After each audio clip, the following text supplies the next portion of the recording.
My name is Trudy Ann Parker, and I am the author of Aunt Sarah, Woman of the Dawnland. I heard the stories from being a little girl and hearing them from one of my great-great-aunts. I wanted to tell the world that the Abenaki Indians were here long before any boat ever arrived at Plymouth, Massachusetts. This is the story of Native Americans who were converting, leaving everything that they had known in their life behind so that they could go on. Change or die. That was their story. And it's a quiet story and a courageous story. And there are descendants of Abenaki Indians all over America. The East Coast is loaded, many who don't even know it. But they were here. The history, for the most part, about these people, the Dawnland people, Aben meaning Don and Aki meaning land, was not written. Any history was written out about them by people who didn't particularly know what they were writing. You have to know a subject before you can reiterate on it. This was not done. My story was to tell the descendants of the Abenaki Indians, hold your heads right up high. You're the part of the people who were here first, raised their children, loved their families, were not monsters. They were people trying to survive, just like now. They had to go forward, and they did. You try going forward in another culture when you've known nothing since beyond memory but about your own. It was not hard. It was more than hard. It was Herculean, but they did it. Each family's history is a little bit different, and yet they're not. Because when you give up everything you believe in so that you can go on breathing, there's something very admirable about it. But there's also a part of your heart that says, inside, I know where I come from. I know who I am. I even know where I'm going. I'm going to a better place because I don't come from a heathen people. I come from a people who knew there was a greater being than themselves. Somebody made and put this all together, and no mortal man ever did it.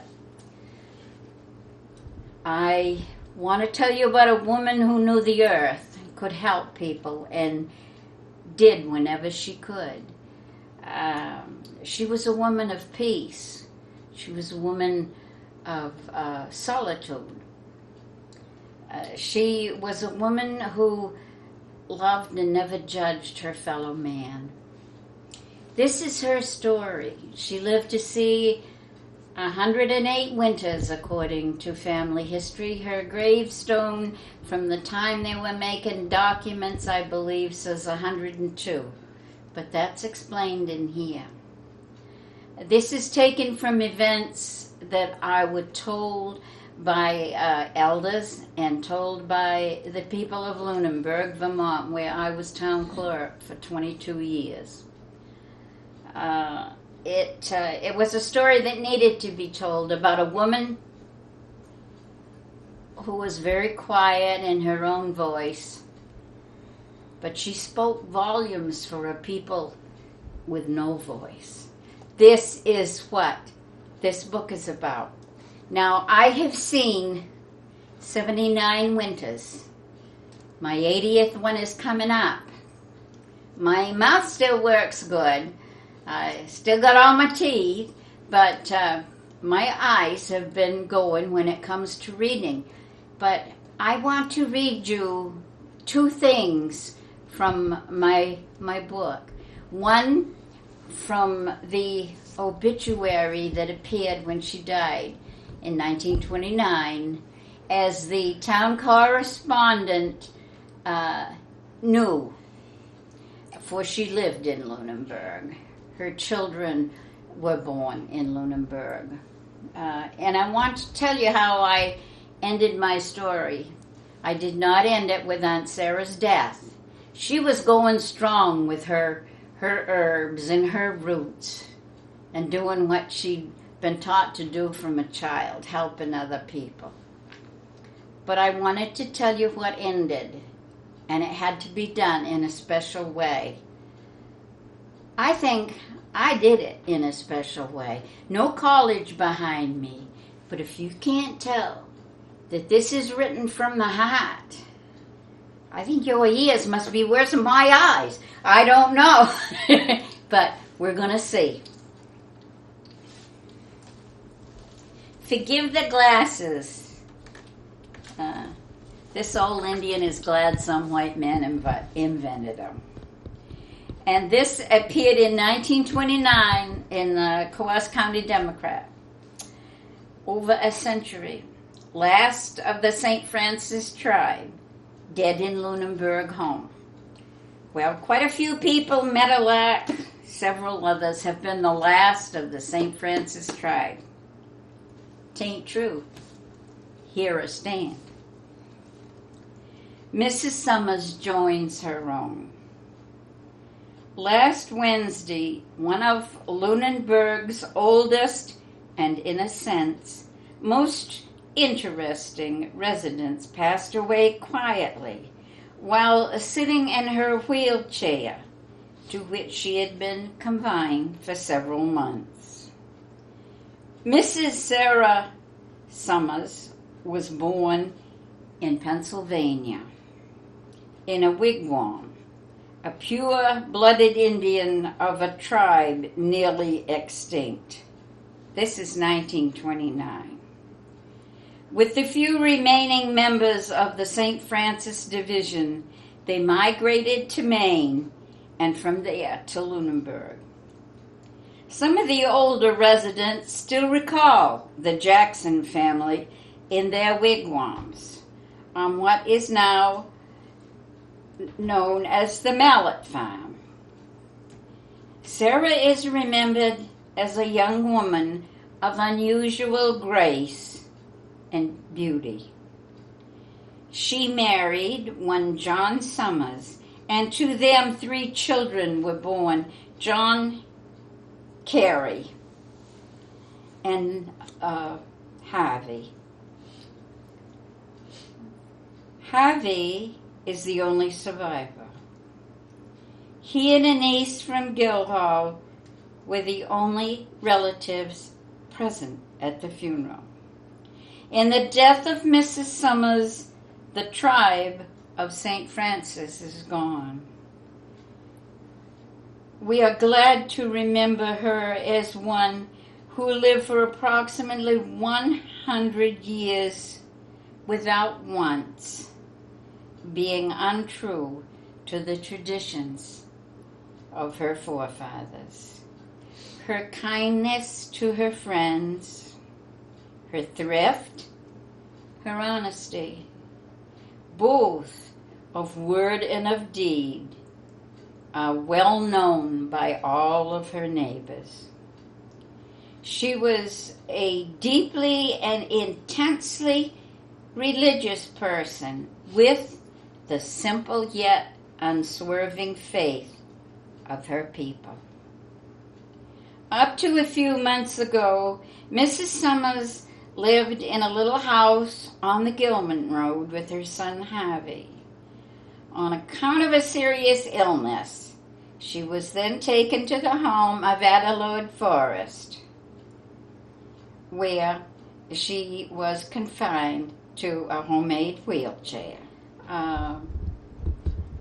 The funeral was held at the Forrest home with the Reverend R.H. Mercier officiating. Tributes of flowers were sent in by friends and neighbors. Her body was placed in the tomb awaiting for burial beside her husband in the spring. Aunt Sarah did live. Aunt Sarah did die. But she did not die in the context of this novel. I left her going strong. Some people are not meant to die at the end. She was one of these. And this is my own words. Non-college as they are, because that haunts me. But I want you to hear the epilogue of this book. For 92 years, this woman of the Dawnland supported herself by gathering the green gifts from the earth and making baskets. During the very final months of her life, she was an invalid and confined to a homemade wheelchair in a rest home in Lunenburg, Vermont. A man I know was just a boy at the time that Aunt Sarah was a patient being cared for at his father's home. He explained that every evening the other patients at the home gathered around the kitchen table for a friendly game of cards, all except Aunt Sarah. She did not play cards. But every night, as the game began, she would be wheeled to the table where she could quietly sit and observe the other players in the game. Many times, Aunt Sarah's head would droop toward her chest, and her old and bird-like eyes would close in gentle sleep. But one cold night in February of 1931, Aunt Sarah's head dropped for the last time. She had died so quietly that no one realized that she had slipped away and gone to her last sleep, except that small boy who noticed that Aunt Sarah's eyes were open. Aunt Sarah was a woman of peace, and she died peacefully, in much the way that she had lived the 108 winters of her life, silently and with dignity, outside another white man's circle, looking in. Her great-great-niece, Trudy Ann Parker. Thank you. You-a-hi-ya, hey, you-a-hi-ya. You-a-hi-ya, hey, you-a-hi-ya. We-hi-ya, hey, yo, yo, we-hi-ya, hey, yo. You-a-hi, we-hi-hi, oh, we. You-a-hi-ya, hey, you-a-hi-ya. You-a-hi-ya, hey, you-a-hi-ya. We-hi-ya, hey, yo, yo, we-hi-ya, hey, yo. You-a-hi, we-hi-hi, oh, we. Well, these young people say, hey, we're going to find out who we are because we're going back. Once in a while, something was written that was quite nice about the Native Americans. I think that the best thing ever written was Longfellow's Hiawatha. Because what did Hiawatha do? He was kind to all the animals. He talked to them. To this day, I can talk to a moose, and you're going to think I'm crazy, but I'm not. There was a moose and a baby beside the road. I said to Don, pull over. We hadn't been married very long. And he said, well, you know they're going to run. I said, no, they won't. So put down the window, Cheryl. And I said, took my finger, and I said, come on. I said, let me see that little baby. I wish you'd seen Don's blue eyes. They was about this big. And that moose trot right up to the car. I said, by God, I said, you're kind of rough looking. I said, but you got a good looking kid. Well, that moose made a sound, and I talked to that moose for about 5 minutes, and Dawn said, I never knew you could do that. I said, neither did I. It just felt like, what? So, and I was in a hunting family. My dad was a hunter, but he was a merciful man, and I have never met a good hunter that wasn't a merciful man. Most hunters that I considered good, and I considered my father one of the best, and they were kind, and they respected animals, and they loved them, and they didn't think anymore of people that killed animals and didn't use the meat, that killed them for sport. To them, that wasn't a sport. To a good hunter, that isn't. And but it's different. Now, good people. One look at him, you know he's an Indian. In the wintertime, that pot-bellied stove we had at the house there when I first came with it, that ain't there anymore. But to go out to get wood for the stove, he never wore a shirt. Always without a shirt on. Here he's going out in the wintertime, barefooted, in the snow. He was tough, Get the dog. wood and come in. My Mama, the last 2 years she lived, every time she tried to go picking berries, the damn bear chased her out of the blackberry field. So she said to my father, Jack, you take that 44, that's his beloved gun. You know, it's a short barrel. Yeah. He used to say, them game wardens get after you. You need a gun with a short barrel, girl. You gotta run, he said, you need a gun with a short barrel. You don't want it snagged in the bushes. So anyway, she said, you take the 44, Jack, and if you carry it, we'll go and we'll pick berries. So he said, well, all right. But he said, I don't feel like picking berries today. Well, I'll pick them, Jack. You just carry the gun. Well, she picked berries all day, and she got two nice big buckets, 2 big buckets of berries. So they got home from berry picking. And Dad got out of the car and goes to put the gun up over the door there. He always kept it. Ma said, well, Jack, what? Aren't you going to take the bullets out of that gun? He said, bullets? You think? He said, I'm going to walk around with you all day and listen to you. The loaded gun. Oh my God, was she mad, Shirley? He didn't have a thing. He didn't have a thing to fight the bear with it. But this book was something. Because the Catholic influence is through it, but the mean Abenaki is too. I used to pray every single night on my knees that lightning would hit the back house. And I did. I said, get on my grandmother's house. My God, she's got electric lights. She's got this nice little white toilet. I get up here. What have I got? I've got a wooden back house, which is horrible. So I'm going to pray for my nightly prayer that lightning will come and hit the back house. Well, all the kids knew that's what I was praying for. And one night my sister said, do you think poor old Nana, she says, Nana hates this place. I said, yeah, she ain't the only one. And my sister says, do you think she'll ever live long enough to see lightning hit the back house?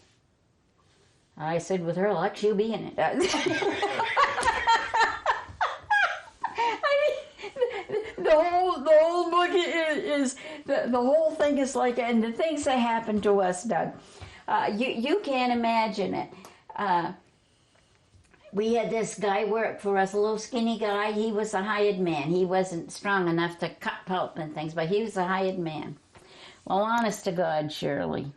Because Daddy decided we didn't have enough meat, so he's going to the barn one night, and of course a deer came out and called him a few names. So you don't have to stand there and let a deer bite you. Nobody does. So anyway, he just happened to have the 44. So he took a shot at the deer. Well, great, the deer run off. So, anyway, the hired man is toddling along behind Daddy. The game warden is up the road, right? Daddy can see his lights come on. And Daddy used to go out and shoot once every night anyway, so if the game warden would go down by, of course he wouldn't shoot again, so he'd know where the shot was coming from. But anyway, he did that just to be mean. So anyway, here he is, and he's headed for the barn.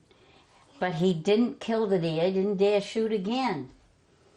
So he said did the only thing he could do. He muckled that deer just like them rodeo riders, right by the horns, and began to walk him right to the barn. And of course the poor deer, he was a-fighting. Anyway, the hired man came along. Daddy said, get down to the house. And my Uncle Bob was home from the war, and he lived with us. And my father said, get down to the house and get Bob. Tell him to get up here quick with an axe, he said. Poor little Barnaby, the hired man, he's coming toddling along. What are you doing, Jack? Oh, nothing.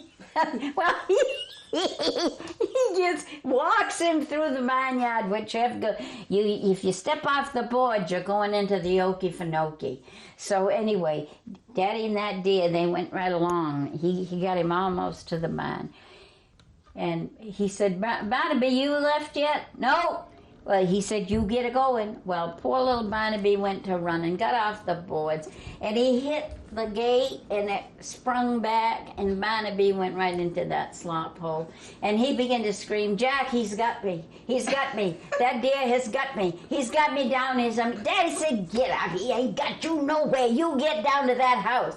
That deer has got me, Jack. Daddy said, I've got that deer by the hole.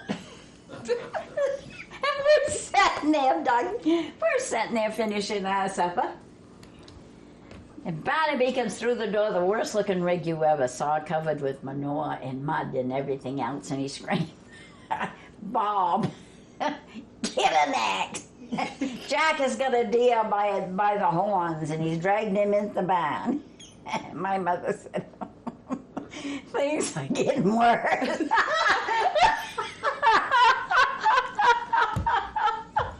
Well, anyway, Uncle Bobby went tearing up, and they, fixed it, put the poor deer out of his misery and everything. But and then he had a fella, and that's all in this book. Then he had a fella that ironically his name was Parker, and Goldie.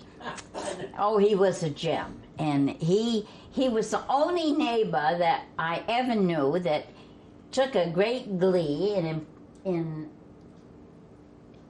reporting his other neighbors to anybody would listen to. Well, he was always reporting Daddy for deer, but of course they couldn't find any deer, but Daddy had figured out what to do with the deer. That deer was packed in milk cans, and it was down in the brook with us kids. And that's one place the game warden never thought to look. Yeah.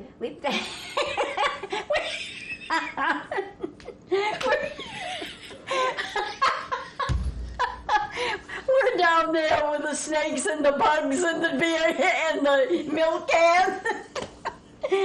So anyway, kept the meat nice and cold, yeah. and we had meat when we wanted it. So, but it's quite a lot of stories. But anyway, he said to Mama, I can tell you, Selena, he says, one of these days, he said, that Parker is going to report me, he said, for some stupid thing. He said, and I'm going to get him in trouble. So Mama said, well, that, being mean back doesn't really mean anything. Daddy says it does to me. Well, anyway, he's going by Goldie's house. It has just snowed. Goldie is gone. There stands a deer across the road from Goldie's house. He jumped out with his trusty .44, which was a short barrel gun, under the seat. Out he got with that, brought that deer down, bang. And we're all just sitting there in shock. we don't know what this loon is going to do next, right? We knew he wouldn't hurt us, but we can't count on him with anybody else. Anyway, out he gets, grabs that deer. It was just a medium-sized deer, drug him across the road, drug him across the lawn, kicked in Goldie's cellar window, and pushed that deer down cellar. Blood over. There's blood from Goldie's barn across the road, all across the lawn. And then Mama said, Ma said there, you pushed that deer down Goldie's window. Daddy said, yeah, I didn't know if he'd fit, but he did. But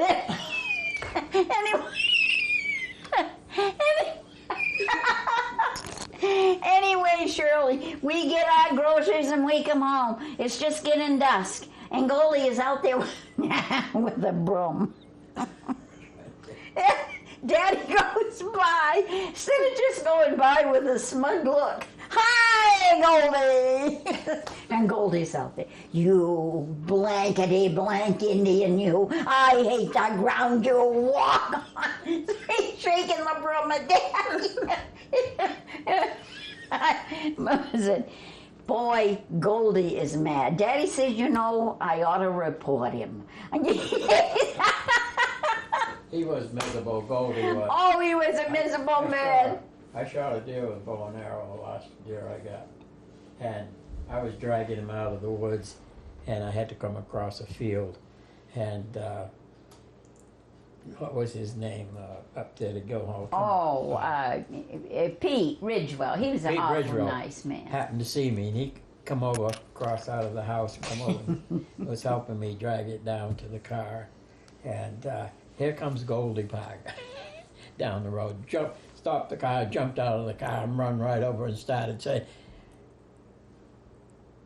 I forgot exactly what he said. It was something about, this is illegal, you're not supposed to be shooting deer or something. No, he said it was night. He said it was night. You dragged on him quite a while. Yeah, and he said it was too dark, late. You know, yeah, it was getting dark, and I dragged on him for quite a while.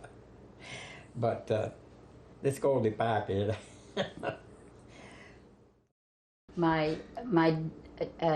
My dad's sister, my Aunt Lyndall, the oldest sister he had, she was a lovely person. And some of her boys were kind of wild like my father. But anyway, my father lent a fellow his horse. Father said, can I borrow your, nobody had tractors, we was all too poor. And said, can I borrow one of your horses to plow my garden? Daddy said, well, I only got one that'll do anything really.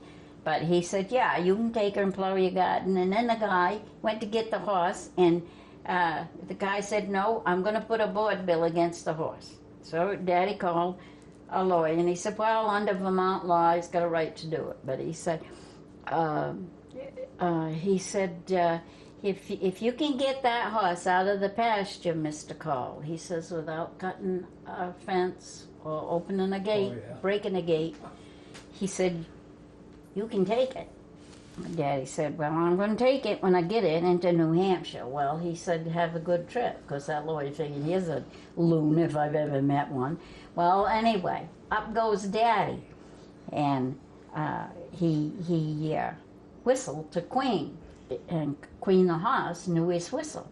He coaxed her between two trees that was close enough together, so they thought she couldn't get out.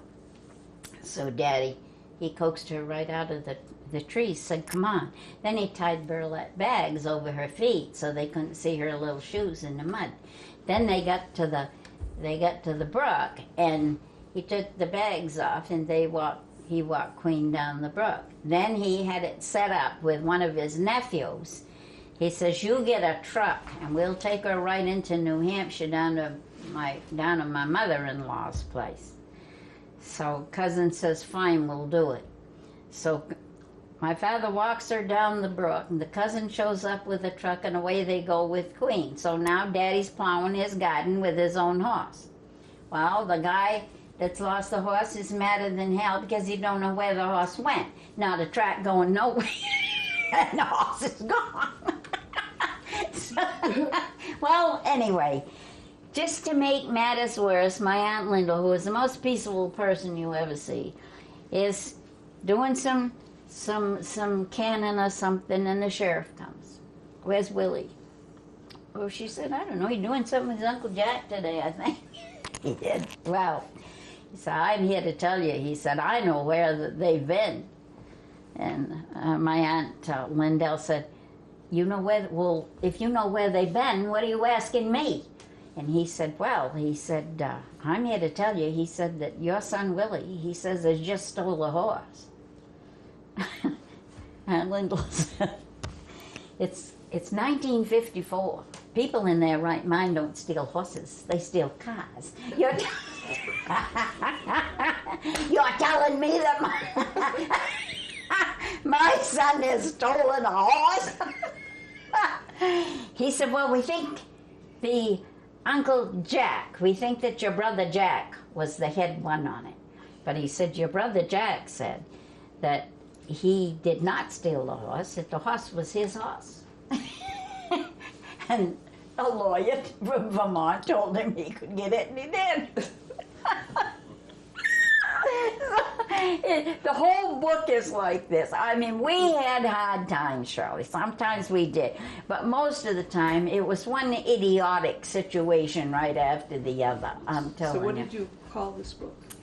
Well, I changed the name 2 or 3 times. I was going to call it Hayseeds and Half-Breeds. And my sister says, oh, don't do that, because they'll, somebody's going to take offense to that.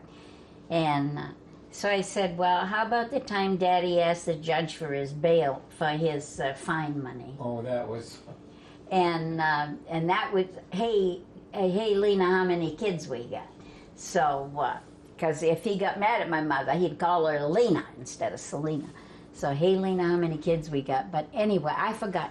I think it was illegal beaver trapping. They had him in court in Vermont. Yeah, down at Guildhall.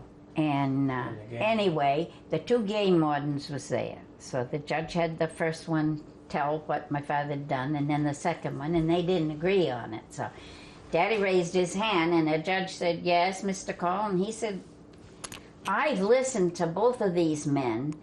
Are they in the same place? Judge said I was beginning to wonder about that myself. So, because their stories were so conflicting. So anyway, they insisted that they had met my father, which was an absolute, complete, bull-faced lie. He would have never stopped and talked to a game warden.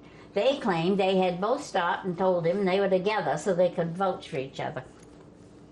That if he went and trapped beaver on his father's land in Vermont, his father had a lot of land and big beaver pond, that they'd come and arrest him. And he said okay and drove off. So they said that's just what he did. Then we went up there and he had 14 or 15 great big beavers, so we brought him in.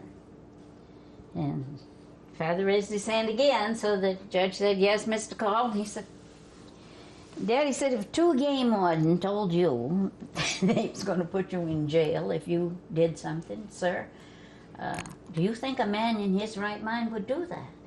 The judge said, I've been just thinking about that, and really, I don't. He said, did you talk to these game wardens? Daddy said, I never talk to game wardens, especially these 2. The judge says, all right, so. And he told the game wardens, he said, I don't care how many beaver he's got. He said, your stories are completely conflicting.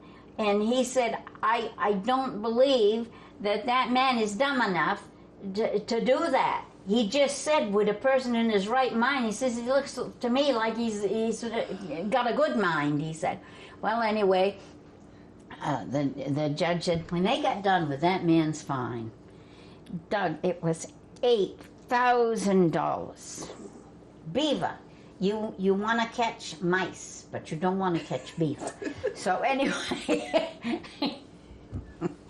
judge says, well, he says, Mr. Call, he says, I've got to, it's what the law says. You trap so many beaver, and I've got to charge you that. And he said, but I'll tell you what I'm going to do. He said, I'm supposed to make you pay it right now, but he said, I'm going to give you, he says, 30 days to pay this, which is unheard of.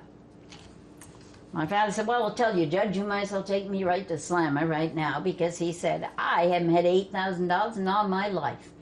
And he says, ain't no way I can get it. I'm just a family with a bunch of kids. And he said, if you're waiting for me, he said, for $8,000, forget it. And the judge said, well, I'll cut your fine, Mr. Carl. He says, how about, he said, I've never done this before, but he said, how about if I cut your fine, he said, to $85? My father said, that's more like it. I can get that in 30 days. Well, anyway, that got the judge laughing. The way he said it, I could get him laughing. He said, oh boy, I get So he says to my father, he says, Mr. Carl, he said, I've been on the bench a long time, he said, and I've sentenced quite a few of them, but he said, and I don't know what to tell you, because he says, I don't know how to describe you. Daddy said, that's okay, Judge, nobody else does. Anyway, he says, I'm cutting your fine. He says to the $85, and he said, by God, I know a guy that could come in here. He said, and make, you might as well say, boys, he says, and make a fool out of 2 game wardens and sway the judge. He said, you can't tell me out there, Mr. Carl, you ain't got a friend somewhere, he said, that'll lend you $85. You will not believe what my father said to him. My father says, Your Honor, you've been the best friend I've had in this courtroom today. Could you lend it to me? Then we'd get her all paid. So what Daddy did then, but this is the good part. The judge told me he had to bring the money to the game wardens. And Daddy said, I'm going to fix their wagons. So we went down to the bank, and he told them, all of us kids, we gave him all the money we had because we loved him dearly. All the neighbors loved him except Goldie Parker. But anyway, everybody contributed. He got his $85. Down he went to the bank, Doug, and he told them he wanted $85 in pennies. They said, Mr. Carl, we'll have to give you that, really, in a burlap bag. My father said, that is fine, throw them in. They gave him $85 in pennies. And down he went with that burlap bag down to there was the senior game warden and the junior game warden, but they were both schmucks. It didn't matter. They cut right out of the same cloth. So he went down to the young fellow's house. He says, here's your money. And the guy said, what do you mean, here's the money? And Daddy says, it's right here, it's in pennies. Pennies! Daddy said, sorry. He said, my little kids don't have much money. He said, this is all they could come up with, but he said, I got the last penny they got. And he says, right here. The game warden said, well, I can't let you walk out of here, he says, and I got to count them pennies. Daddy said, well, I would. If I was you, I wouldn't trust you or that other fella either. He said, well, he sat down and he began to count pennies, and Daddy said he was getting madder and madder. So the little kid, the game warden had a kid, and his little kid had a broken wheel on something. And so my father said, well, while he's doing that, I'll fix your wheel. So he sat down with the kid and he fixed the wheel. And that poor game warden, he counted pennies and he counted pennies and he counted pennies.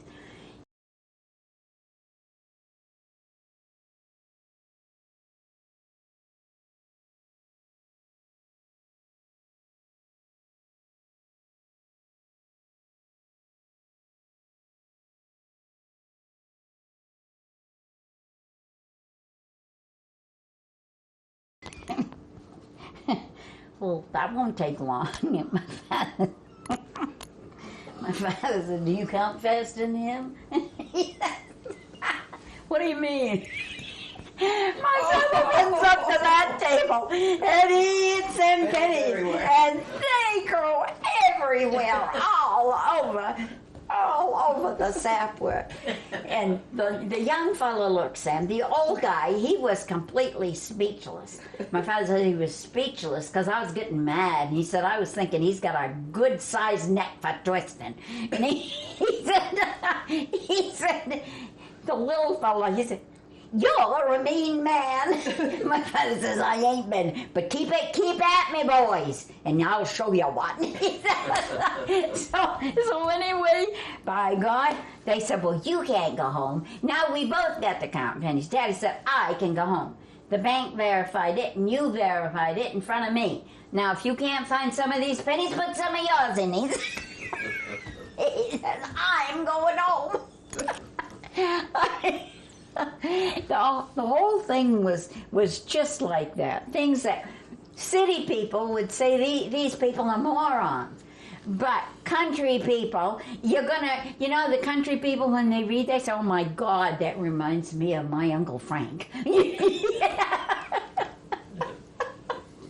That thing going on at that house, you would never believe when I first started going with her. Jack was at the time. They invited me up to dinner, see? So I went up and Selena put on a nice meal, and Jack says, you sit down there in front of the table. And I said, okay. He was at the other end of the table. And they started passing the food around, so. And I got my food, and I got my meat and stuff, potato and stuff, and the bowl of gravy set down in front of Jack. Oh, God. And I said, would you pass the gravy, please? And Jack just as seriously looked at me. That just as serious, of course. This is new, first time I ever, the family, I just meeting them, And he looked just as serious, and I said, would you pass the gravy, please? And, boy, you got meat and potato. You have to have the gravy too? I said, no. Don said, I don't need any gravy. And Selena spoke up, stop it, Jack. My mother said, don't mind him. The man is 3 feet from a butterfly net. But, oh Everybody God. loved Jack. Everybody up in this North Country knew him. But all of the people thought that we were in a good place because the neighbors were just crazy as we were. So I remember this fella came up, Chessman, and he came in. It was in the spring when you have all the slop holes and everything. And we had a culvert, of course, that flowed over. And John came in, and he says, Jack, could you help get me out of the mud? And Daddy says, sure. But he says, it's supper time. He says, sit down, John. He said, we'll eat some supper, and I'll go get a couple of horses, and we'll drag you out. John said, I don't think they can do it. That's where he taught. Daddy said, 2 horses can't pull you out of the mud. John says, it's in to the spare tire. Well, Daddy said, John, 2 horses can pull you out of the spare tire. He said, the spare tire, top of the trunk. And Daddy said, 2 horses can't pull you out. You're right, John. So, but that's what that book is about, and that's good because I'm so sick of who's that good writer that writes all the stories, Frank Mosier, and he depicts the people of the Northeast Kingdom of being almost, not illiterate, but just plain stupid, and I said I think that's terrible. Because Vermonters are just as smart as anybody else, only they don't tell you very much. They listen to you a lot, like Shirley. Shirley, while you're sitting there saying, look at her, she ain't said a word. You ain't got nothing by this brain, But country people see things differently, and I'm sure a New Yorker would pick up that book and say, these people, that they should be put in a concentration camp or something. Oh, that's another thing we used to do, Debbie. 100 years ago, no, it's more than that, 150 maybe now, when all the trains run into Guildhall and Lancaster and these little towns. If our back country road run, there was a nudist camp. And they used to call Guildhall Sodom and Gomorrah. And us kids didn't know what a nudist camp was. We had no idea what that was, but we knew down there there'd been a big fence. and it was a nudist camp. We would walk. We would walk for 2.5 miles about 3 times a week and go down to that field and chase each other and scream and holler and play that we was nudists. We didn't know what nudists was. My father says, can't you do that here? You gotta go. He asked us one day, why do you walk down there? You got an orchard, you got flat fields. Why are you down there? I said, that's when kindness and looking after each other. And boy, I'll tell you, when you pick up the paper and what do you see? Somebody's cheated his mother, or he's been stealing his grandmother's Social Security checks. This is horrible. This is how far we have gotten from what is good in life. And that's what I told Don. I said, I can see why my grandmother would say about my father, that boy was born 100 years too late. and she wanted my grandmother. She loved my father, of course, because he was awful good to her grandkids. She loved him, but she'd get mad. And I can hear her saying that now. That boy, she told him mow the lawn, so he went and put 3 goats out there. And he said, Nellie, don't you worry. By tomorrow morning, you'll have the nicest lawn in town. my grandmother would say, that boy was born 100 years. But I'll tell you something. I'll tell you an Abenaki secret. I'll tell you. If you don't know whether to hang out your clothes or not, you go out early in the morning and you look on the ground and you see these spiders' webs, the white spiders' web. Don't hang your clothes out unless you see them. I don't care how nice it looks. If there aren't those white little spider webs out there, don't hang your washing out. And the reason is, if Grandmother Spider can hang out hers, you can hang out yours. Hey, you, hey, hi, you, hey, hi.